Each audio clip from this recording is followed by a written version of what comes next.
சிவனை கேட்ட ஒரு கேள்வி அவளோட வாழ்க்கையே மாறிச்சு. நம்ம வாழ்க்கையிலே சில கேள்விகளுக்கு பதில் கிடையாது. ஆனா அந்த கேள்விதான் சில நேரங்களில் நம்மை உள்ளே இருந்து மாற்றிவிடும். அந்த மாதிரி ஒரு கேள்விதான் லஷிகான்ற பெண்ணோட வாழ்க்கையையும் மாற செய்தது.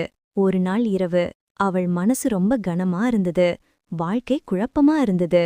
வேலை சீராக போகல, உறவுகள் சிதறிப்போச்சு, மனசுக்குள் வெறுமை.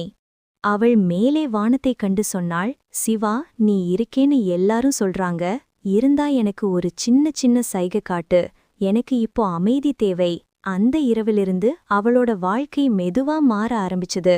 எங்க போனாலும் சிவன் என்ற வார்த்தை அவளுக்கு முன்னால் வந்தது. புத்தகத்திலே, டிவிலே, சுவரிலே, பாடலிலே எங்க பார்த்தாலும் சிவா சிவா. அது ஒரு சின்ன விஷயம் போல இருந்தாலும் அவள் உணர்ந்தாள், யாரோ உள்ளே இருந்து வழிகாட்டுற மாதிரி. ஒரு நாள் அவள் தனியா ஒரு பழைய கோவிலுக்கு போனாள். அந்த கோவிலில் நடராஜர் சிலை முன்னாடி அவள் நின்றபோது எதுவும் பேசல, யாரும் இல்ல. ஆனா அவள் உள்ளே ஒரு விசித்திரமான அமைதி பரவ ஆரம்பிச்சது. அந்த நிமிஷம் அவள் புரிந்துகுட்டாள், சிவன் வெளியில் இல்ல, என் உள்ளத்துலதான் இருக்கிறார்.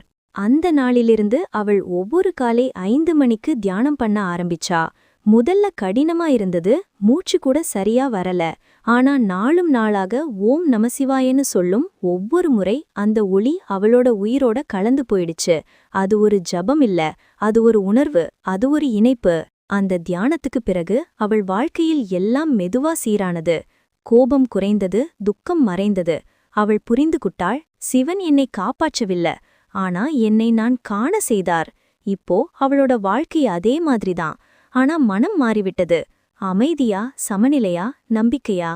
ஏனென்றால் அவள் உணர்ந்த உண்மை ஒன்றுதான், சிவன் வெளியில் இல்ல, சிவன் உன்னுள்தான். சிவனை காணணும்னா தூரம் போக வேண்டாம், மனசை அமைதியாக்கணும். அதுதான் உண்மையான தியானம்.